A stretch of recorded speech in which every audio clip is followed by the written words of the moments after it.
Are you interested in banishing your belly bloat? Do you find that your tummy is bloated after eating sometimes even a small meal? Well, if that applies to you, then this video today is going to give you some natural solutions of how you can improve your belly bloat.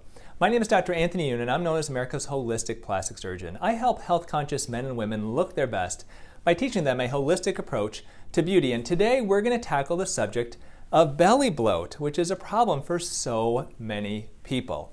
Well, the first thing we want to think about when we think about belly bloat is how do we determine what the difference is between bloating of the belly versus extra fat versus extra skin? Because this is a question I get asked of me all the time. Well, true belly bloat is something that comes and goes. So if you're the type of person where you have a small meal, sometimes even drinking something as little as water can cause your stomach to bloat out and to become huge, then that is belly bloat. That's very different than if you are just carrying some extra pounds around your tummy. One way to tell the difference is if you've got extra pounds around your tummy, that's not something that comes and goes within a couple of hours. That's always going to be there. Either, it gets bigger or it gets smaller or it just stays the same. Whereas belly bloat is something that can go up and down rapidly in the span of just a few hours, and sometimes even less than that.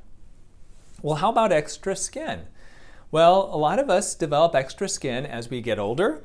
Women develop it after having children, and people develop it after losing a large amount of weight. Skin hangs, okay? Skin folds.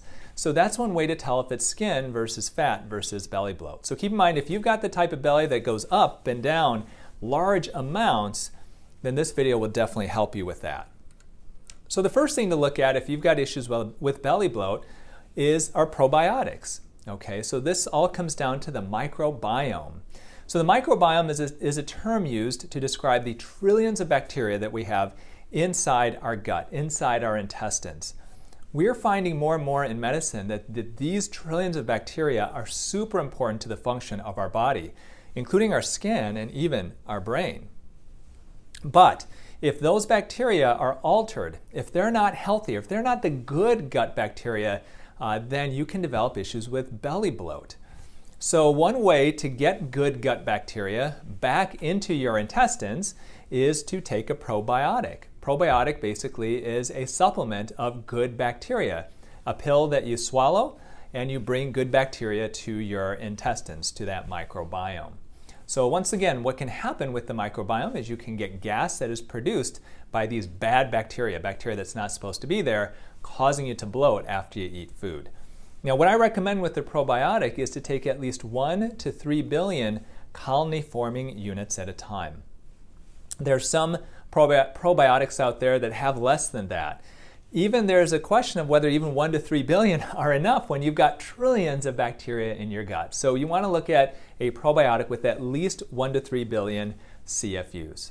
Now, if you've been on antibiotics and you find that your gut doesn't feel the same, you're getting bloated a lot after that, or if you have a history of a lot of antibiotic use, then a probiotic can really, really help.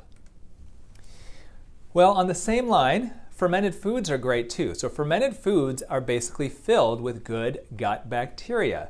So instead of taking it as a pill, as a probiotic, eating the foods is even better. And I've listed some here: sauerkraut, kimchi, kefir, kombucha, and miso.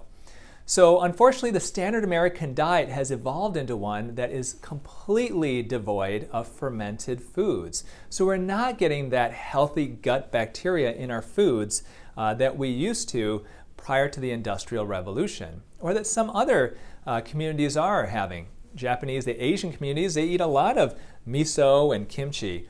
And so a lot of other cultures, they are big on fermented foods, but unfortunately our American culture isn't. So definitely would recommend try to eat fermented foods if you can, as much as a couple of times a week. Even once a week is better than what most Americans get.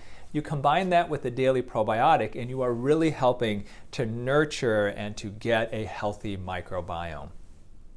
And that can help with that bloating. Peppermint tea. Pretty simple, but peppermint tea has actually been shown to improve gut motility.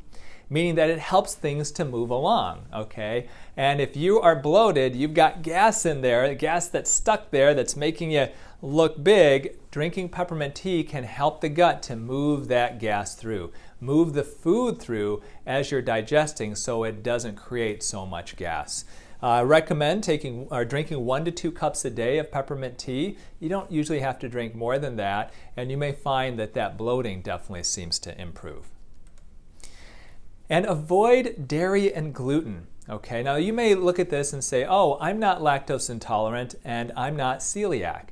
Well, even if you're not either of those, dairy and gluten can definitely cause belly bloat. There are a lot of people who develop inflammation of their gut lining due to the intake of gluten, due to wheat-containing products. And what I would encourage you to do is just take 2 weeks. If you've got issues with belly bloat, if you've got IBS, irritable bowel syndrome, and it's just things are not right down there, then if you just take 2 weeks of your life and go off of dairy and gluten and see how you feel. And definitely if you do that, please report back to me on the comments here, because I would love to see if this improves how you are.